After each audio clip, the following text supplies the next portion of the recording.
One of the best additions we've had on our farm over the last few years has been to add more bin fan controls. This is something we've been doing for a while now, and it's really paid off. Here's what we're talking about. We want automatic controls on the bins so the fans can turn on and off, again, automatically, based on what the temperature and the humidity is. What we want to do is set a certain moisture goal that we're after, whether it's corn or soybeans. The goal will be different for each crop that we store on our farm. And then basically that machine takes over. So we have sensors inside the bin. We can see if do we have issues with spoilage or anything else going on. But the whole point here is we want to get that grain in the bin to be a certain moisture because that helps us maximize overall profitability, and we're not hauling in excessively wet or excessively dry grain to the elevator. Well, getting that optimum moisture for sale is a really nice thing. I think the optimum moisture for storage is also really important. And one of the things that always confused me when I was growing up, and I would be out with my dad harvesting, and he'd say, well, I've got a little bit of wetter stuff down in that valley. I've got a little drier stuff on the hill. And when I drive through the field, it's all going to kind of average out.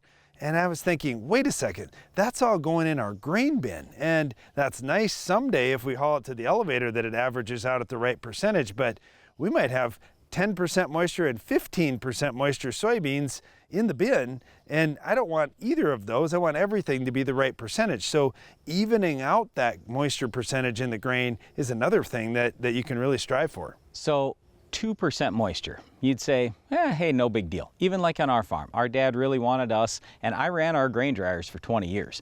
So in doing that, he wanted me to have the grain down at 13%, and he said, boy, Brian, if you're going to store it till next August, probably 12 would be good.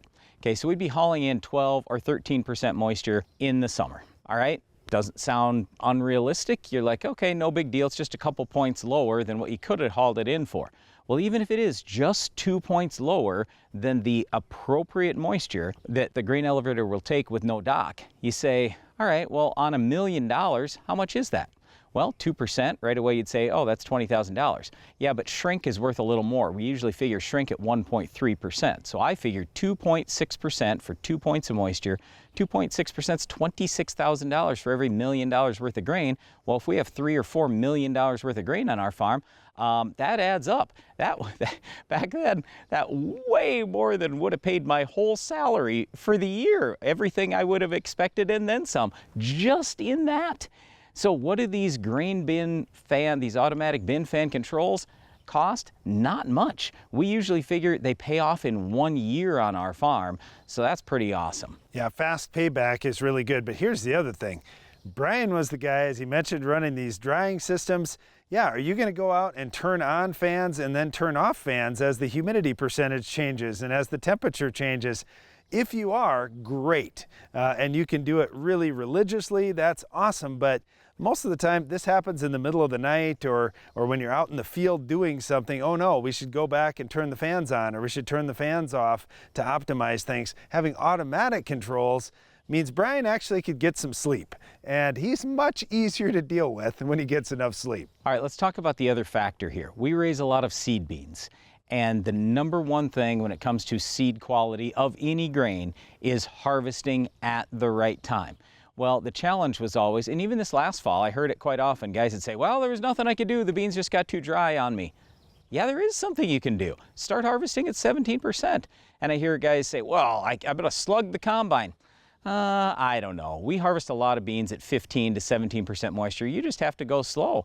Is it fun? No. But it's part of farming. And now we get the beans out, we have great quality, we throw them in the bin using the automatic controls. We can dry those beans down naturally with air in about 3 weeks from 17 or 15 down to 13% moisture. They're perfect. Quality's great. So especially for all the seed growers out there, this is something you absolutely have to have. Well, here's the other thing. When you think about harvest season, some years it's just tough to get in the field. Things are almost ready, but not quite ready. Having bin fan controls allows you to get going a little bit sooner. And we had a year just a couple years ago where it was wet and we were a week ahead of everybody around us because we had bin fan controls. We could harvest beans. They were 15%. Nobody else would take them because, well, I don't want to put 15% in my bin and the elevator doesn't want to take 15%. But with bin fan controls, you can pull that 15% down to 13% in no time, especially when it's the early part of harvest when there's still some warm air out there. That was great. We got in the field, we got stuff done, we had moved on, and we were harvesting corn before anybody else was getting going even on their beans. Here's the other big thing. It's rehydrating the grain. If it is a little too dry, if it's 11%, 10% moisture beans, you can pump more moisture into those beans. Now, you can't physically take a garden hose and put water on your grain. That you can't do. But what you can do is pump humid air in. The beans will pick up moisture, and again, you're able to haul in nice quality 13% beans to the grain elevator. It's pretty awesome. Well, the important thing, like Brian said, the payback on automatic bin fan controls is generally 1 year. So it's something to look at on your farm. Whenever times get a little bit tight, we're very concerned about what's the return on investment. But even when times are great, we should really be concerned about what's my return on investment. This is something to take a look at for your farm. But one other thing we hope you don't see on your farm is our weed of the week. We'll show you how to control it later in the show.